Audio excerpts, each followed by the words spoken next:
As we approach a second holiday season dealing with this pandemic, there are myriad small charities across the province working to help meet the immediate needs of people in their communities. They often run on fumes and the unflagging dedication of a small staff. Let's find out how they're doing. Starting in Vancouver, British Columbia with Mike DeGagne. He's president and CEO for Inspire. And in the provincial capital, in the Upper Beach, Shannon Craig, chief marketing officer for Canada Helps. And in Midtown, Lisa Cates, founding partner with the charity Building Roots, and Raffi Aaron, spokesperson for the Interfaith Coalition to Fight Homelessness and a coordinator for the Out of the Cold meal program at St. Luke's United Church. Great to have you four on our program on this Giving Tuesday. And I just want to start, I guess, with a bit of a fact file here, establishing the facts on the ground of what you folks are dealing with. So, Sheldon, if we can have that graphic, let's start there. This is from the Toronto Foundation's 2021 Vital Signs Report. It's kind of a report card annually on the state of the capital city in Ontario. And they tell us that a quarter of Torontonians are struggling to make ends meet. About a third of Black and Indigenous households are what they call food insecure. And that's about 3 times higher than white households. More than half of people with disabilities are struggling to access food and shopping, more than half. Meanwhile, Canadian net wealth increased more in 1 year, ending in the first quarter of 2021, than in any previous year. All right, that establishes some of the facts on the ground. Mike, why don't we start with you? Tell us, and for those who haven't heard of your charity, let's spell it. It's INDSPIRE, Inspire. What do they do? Well, thank you. Inspire is an Indigenous charity, Canada's largest Indigenous charity, actually. And what we do is we support Indigenous post-secondary students. So we raise funds to support students in colleges, universities. And we try to have programs, try to motivate and get young Indigenous people to aspire to post-secondary education. We also acknowledge every year through our Inspire Awards a group of high-achieving and important people in our community, in the Indigenous community, who have accomplished great things in the arts, business, public service, etc. And this is so we do both a recognition of excellence and support for Indigenous students. Let me do a fast follow-up. Is it fair to say, given the significant challenges that many Indigenous people in this country face, that if not for the work you were doing, these folks simply wouldn't be going to post-secondary? In many cases, yes. There are funds, there are other opportunities for them to access funds, but for many First Nations, Métis, Inuit students, they don't have any other access. And so for our funds can be critical. Gotcha. Shannon Craig, how about you? What's your mission? Hi there. Well, I work for Canada Helps, and Canada Helps is a charity that for over 20 years has provided a safe and convenient place where Canadians can donate or fundraise for any of Canada's 86,000 charities. We also service charities themselves as well. We provide a full suite of free educational resources, as well as a full suite of online fundraising tools, so that all charities, regardless of their size, have access to the tools they need to fuel their mission. To date, over 3.2 million Canadians have donated using Canada Helps, a total of $1.9 billion to charities across Canada. I have to say, you folks make it real easy. I know I've gone on the website, and as I'm sure lots of people have. What if you weren't around, how would the charities that you serve, how would they be disadvantaged? Oh, in so many ways, especially during the pandemic. Digital is so important. And, during the pandemic, we saw thousands of charities literally start collecting donations online for the very first time. In April, we published a report called the Digital Skills Study. And we know that charities really lag in terms of digital. And so the role Canada Helps plays, the pandemic has proven, is more important than ever. Gotcha. Lisa Cates, Building Roots. What do you folks do?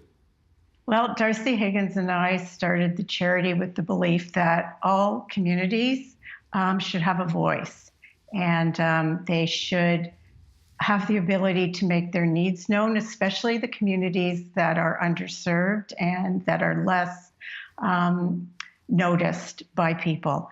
So jumping ahead, we actually have focused our our programs in Moss Park, and we have a shipping container market called the Moss Park Market, which is on Toronto Community Housing at Queen and Shibboleth.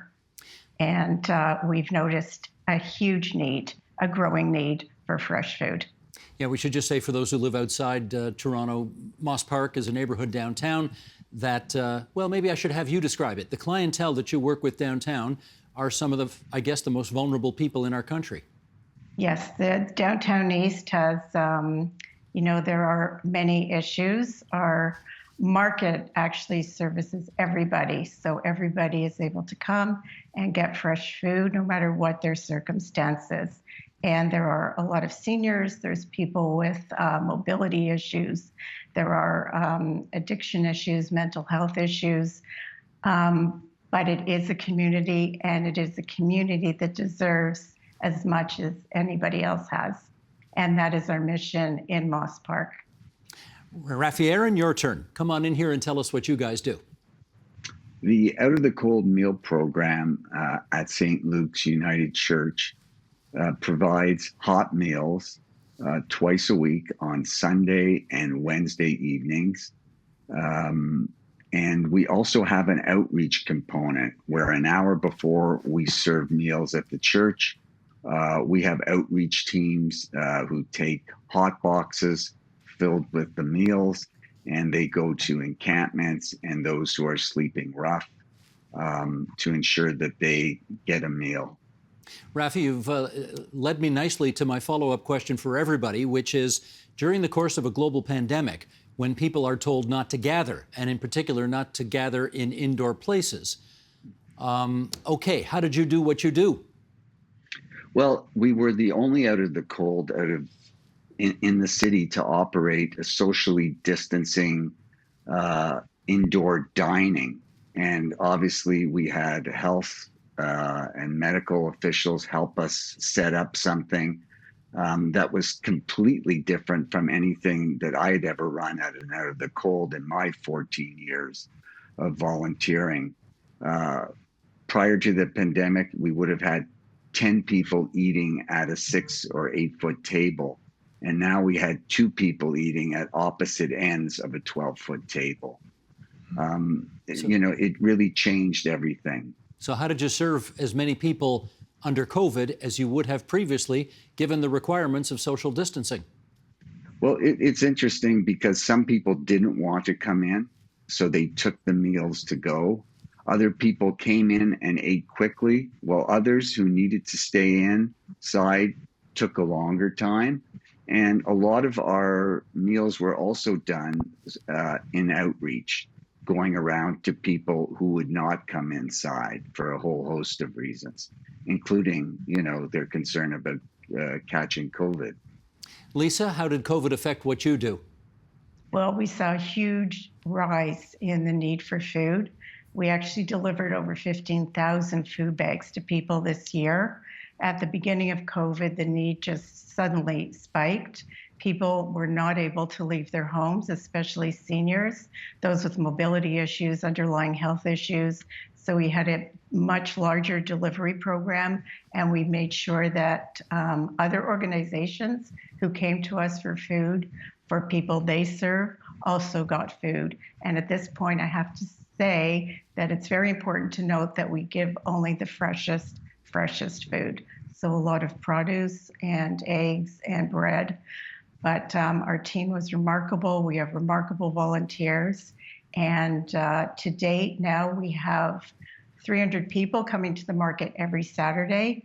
And on Friday, we also do deliveries to people that need food delivered to their homes. So we only see the need growing.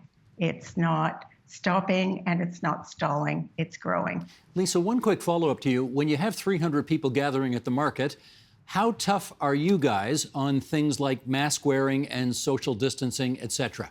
Right. Okay. So our shipping container used to be you could come in and shop. Now it's only our team and volunteers who are in the market, of course, with all the proper PPE. And people are given time slots and they line up socially distanced outside the market. And that way everybody is safe and everybody is also treated with a smile and a conversation, but we are always safe. It is our first priority. Mike, it might occur to people watching or listening to this right now that if you're in the business of raising money to help Indigenous people go to post-secondary, the pandemic might not necessarily have an impact on what you do. So let's find out if, in fact, that's the case. It was, in fact, the case that we had to support our students even more than we would normally have. We have had a number of our students, of course, have families of their own, and we wanted to make sure they would persist as post-secondary education and other forms of schooling slowed down. And so we stepped up our mentorship programs to keep them on their educational journey. Got it. Shannon, how about for Canada Helps? Any impact by the COVID-19 pandemic? Absolutely. So it was an incredibly busy time for us. We're quite comfortable operating in the online world. It's what we do. So that wasn't the problem for us. It wasn't about technologies, but it was about incredible support to rally our teams to help charities get online. So all of a sudden, events canceled, services canceled, but funding still so critical to be able to change on a dime and be able to serve the communities that these charities do so well. And so we were, we increased and doubled down in terms of the number of educational sessions we were doing. We were proactively reaching out to Canada's charities, getting them to sign up, helping them get their tools implemented, making sure they could fundraise and had the skills to do so. But on top of that, we absolutely did some really busy work to make sure Canadians knew how to support charities. So, for example, we launched our COVID-19 relief funds. And what it is these are cause funds that they're actually a new and innovative giving innovation that Canada Helps has launched. We have a number of them now. But for COVID-19, we launched the COVID-19 relief funds. And what it was a really easy way for Canadians to give. It allowed them to make a single donation and support the collective work of charities addressing issues that are working on the front lines. Shannon, tell us this. We know, of course, that there were many, many, many private sector businesses that went under during COVID-19. How about for charities? Do we know whether any charities actually ceased to continue to do their work simply because funding dried up or they couldn't handle the complications around the pandemic, et cetera? I don't have great data in terms of charities that have actually gone under. We usually rely on the CRA and we wait for that data to come forward. That said, we know there's been enormous demand on charities. We know that, there's a number of charities that are at risk of going under. So in August, Imagine Canada did a sector monitor. And in that study, 14% of charities were facing demand challenges and not the kind that most charities were facing, which was increased demand. This was a group of charities that actually had lower demand. And the reason was largely because they couldn't perform services in the same way that they did pre-pandemic. So think about arts, charities, camps, social services, and programs for seniors. There's so many programs like this. And what we hear is that of those 14% of Canadian charities with demand shortages, where they couldn't, maintain regular service flow because of health restrictions, 82% of them have said that they've declined revenue, with the average decline of revenue being 45%. So a tremendous drop in revenue. And when you think about the day when we come out of the pandemic and we want to have strong, healthy, vibrant communities, it's really concerning that 1/3 of this group actually says that they won't be able to sustain operations beyond 12 months. Rafi, are we describing your situation there? Yes, you are. We had started this program as an emergency response to the pandemic. And the worst case scenario that we had planned for was to serve 9,000 meals or 350 meals over a 5-month period. And essentially what happened was somewhere in the middle of that, we were serving 600 meals a week. And by the time April 28th came and we had to close, we were supposed to close, we just simply couldn't. And so we had to carry on. And we are in a situation where we have gone an additional 12 months and have now served 21,000 meals. So we have gone to all our donors twice already. And we are in a situation, that's just sort of unimaginable.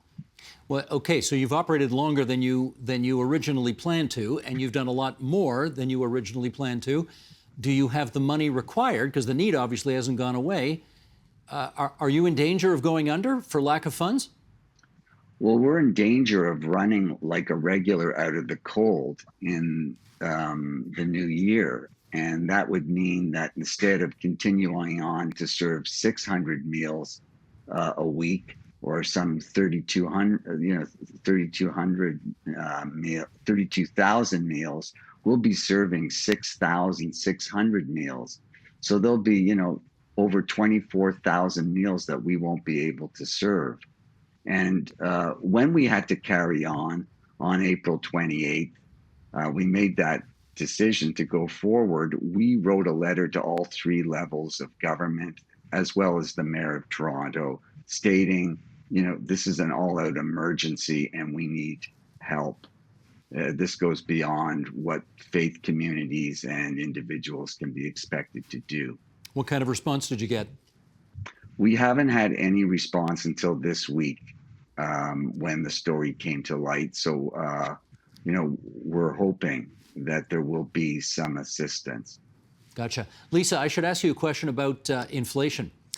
Inflation is running higher now than it has been for 3 decades, and I wonder what kind of impact that makes on your ability to do what you do.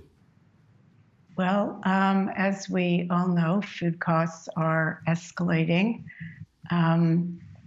We are able to meet the demand, but our concern is the rising cost of food and how we are going to be able to help all the people who will be coming out, and there will be more people to serve. And, COVID has wreaked havoc in so many ways. People had COVID, maybe lost their jobs, they were ill. We're also now looking at long COVID. There's so many issues at play here. And it is our responsibility and our commitment to keep building routes and the market open and giving out as much food as is needed every week. Mike, does inflation have an impact on what you're doing? Yes, certainly.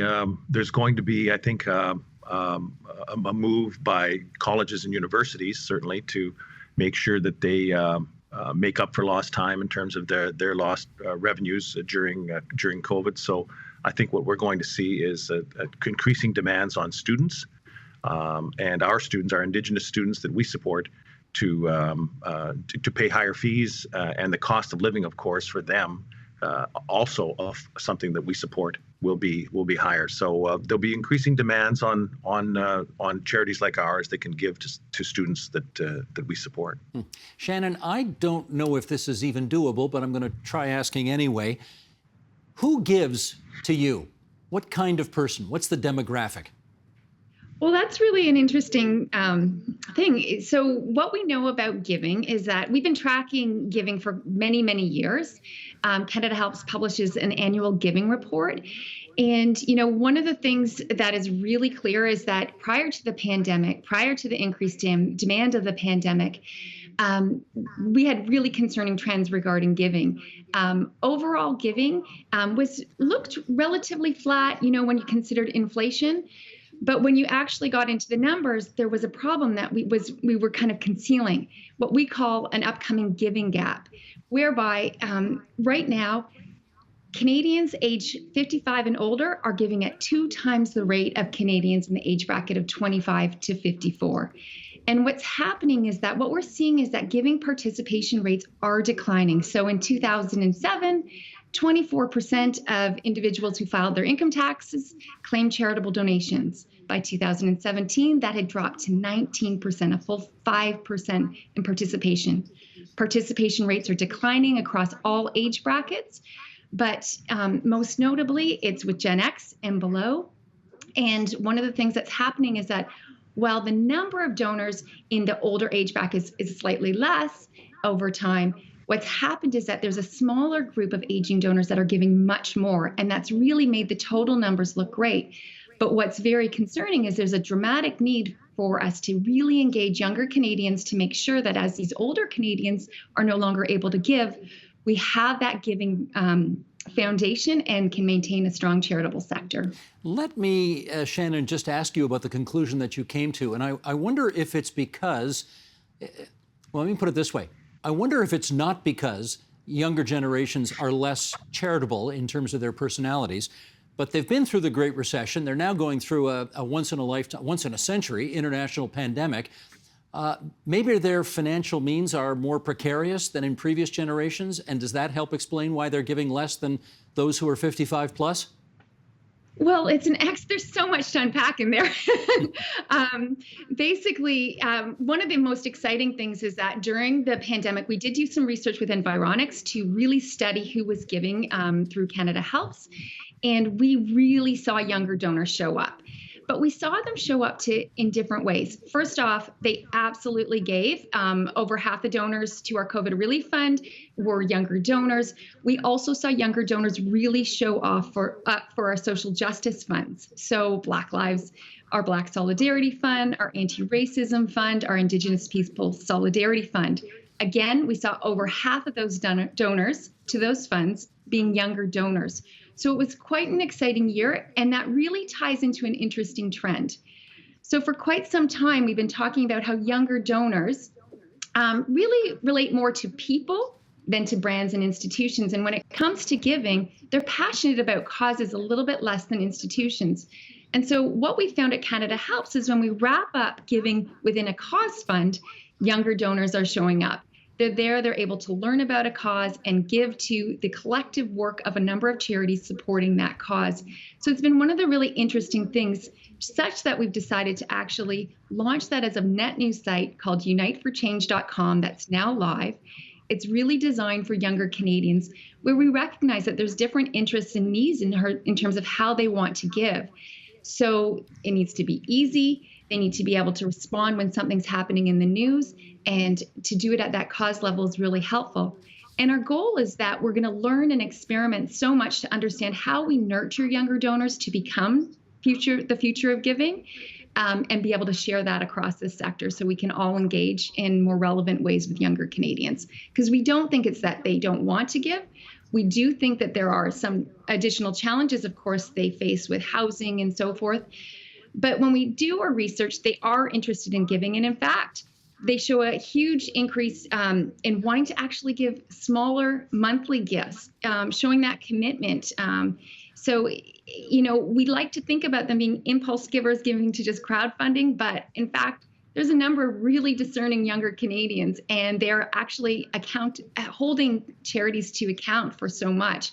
They actually really want to see charities being very transparent, and they expect to know how the work they're doing is having an impact. So I think there's a fascinating generation, but we need to engage with them in really relevant ways and the ways they want to be engaged. All right. Got a couple of minutes left here. I want to see if I can get two quick answers to two quick questions. Rafi, to you here. There are going to be people watching or listening to this who are saying, you guys are doing God's work, but it's work that, frankly, governments ought to be doing, not you. What do you say to that argument? I agree that when there's cracks in the system, we can fill it in. But right now you're looking at canyons. And, the food insecurity issue has become so great, as is the housing catastrophe that we're looking at here in Toronto, that really government, the city needs to step in. This is just far too large an issue. On the other hand, as a grassroots organization, we do have something that people like, and that is they enjoy coming to us. We're not institutionalized. We work with other grassroots organizations like OHAS, the Ontario Aboriginal HIV/AIDS Strategy, Street Health, and other volunteer groups. So people feel comfortable coming to us. So my answer is that the government should be assisting us to do this work because we have the clients and all we need is capacity. Gotcha. So assisting you, not taking over those responsibilities. Understood. Okay, Lisa, you're going to finish us off here. Giving Tuesday, does it actually make a difference to your bottom line every year? It does make a difference. And I think that what it also does is it really increases awareness for the charities out there. And of course, charities like Building Roots and other charities can't exist having one day to give. But what I do think it does is we do actually gain with Giving Tuesday, and it opens the door. And it also gets people motivated who might otherwise not be. So I do believe in Giving Tuesday, and I think it should continue.